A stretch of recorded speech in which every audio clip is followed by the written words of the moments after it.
कौन है रणवीर इलाहाबादिया के पिता, जो चलाते हैं स्पर्म बैंक? दुनिया भर में किस नाम से हैं मशहूर?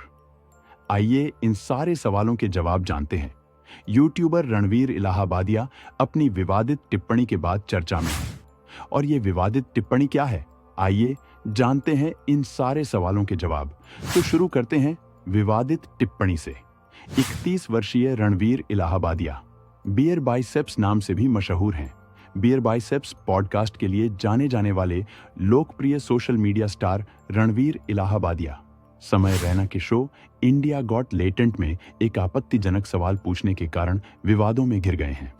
दरअसल शो में रणवीर बतौर जज आए थे। इस दौरान उनको एक कंटेस्टेंट से पूछा, क्या वे अपने माता पिता को जीवन भर सेक्स करते हुए देखना पसंद करेंगे या उनके साथ एक बार सेक्स में शामिल होकर इसे हमेशा के लिए रोकना चाहेंगे? फिर क्या था, देखते ही देखते रणवीर इलाहाबादिया का यह बयान समेत शो और शो में आए सभी जज विवादों के घेरे में आ गए। यह बयान सोशल मीडिया पर वायरल होते ही जबरदस्त विरोध शुरू हुई। यह विवाद इस तरह फैला कि इस बयान के बाद मुंबई पुलिस कमिश्नर और महाराष्ट्र महिला आयोग में शिकायत दर्ज कराई गई, जिसमें अश्लील भाषा के इस्तेमाल का आरोप लगाया गया और कड़ी कार्रवाई की मांग की गई। विवाद बढ़ने के बाद रणवीर ने अपने बयान के लिए माफी मांगी, लेकिन उनके खिलाफ पुलिस केस अब भी जारी है। सेक्स संबंधी उनके सवाल पर आम जनता से लेकर नेताओं तक ने उनकी कड़ी निंदा की। अब शो के उस एपिसोड को भारत सरकार ने यूट्यूब पर ब्लॉक कर दिया है। इन सभी चर्चाओं के बीच रणवीर इलाहाबादिया के पिता भी हेडलाइंस में आ गए हैं, जो कि IVF लैब चलाते हैं। गौतम इलाहाबादिया को मिरेकल मैन से जाना जाता है। चलिए बताते हैं उनके बारे में। विवादों के बीच रणवीर इलाहाबादिया के पेरेंट्स मां स्वाति और पिता गौतम भी सुर्खियों में आ गए हैं। उनके पिता गौतम इलाहाबादिया IVF विशेषज्ञ हैं। रणवीर के पिता डॉक्टर्स के परिवार से आते हैं।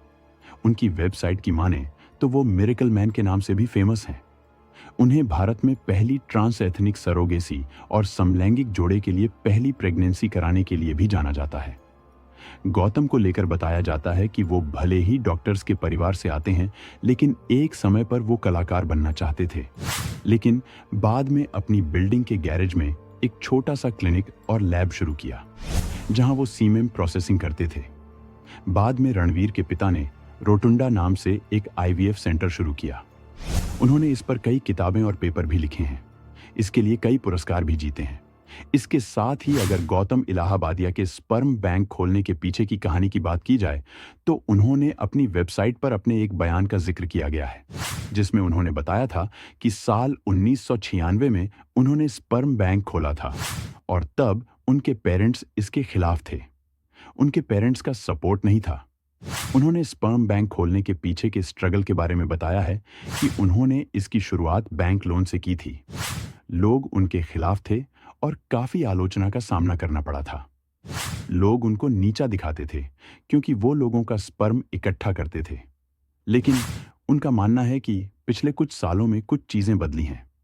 रणवीर के पिता ने बताया कि भारतीय कानून के प्रावधानों के तहत रोटुंडा भारत में एकमात्र LGBT यानी लेस्बियन, गे, बाइसेक्सुअल, ट्रांससेक्सुअल फ्रेंडली क्लिनिक है। इसके साथ ही रणवीर की मां को लेकर जानकारी सामने आई है कि वो एक स्त्री रोग विशेषज्ञ हैं। गौतम और स्वाति रोटुंडा के सह संस्थापक भी हैं।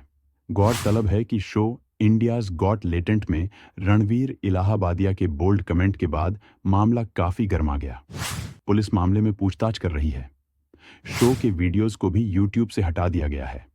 विवादों के बाद समय रैना, रणवीर इलाहाबादिया, आशीष चंचलानी और अपूर्वा मुखर्जी के खिलाफ कई शिकायतें दर्ज कराई गई हैं। इन शिकायतों और बढ़ते विवादों को देखते हुए यूट्यूबर माफी मांग चुके हैं, लेकिन उनका विरोध कम होने का नाम नहीं ले रहा है। लोग उनके खिलाफ कानूनी कार्रवाई की मांग कर रहे हैं।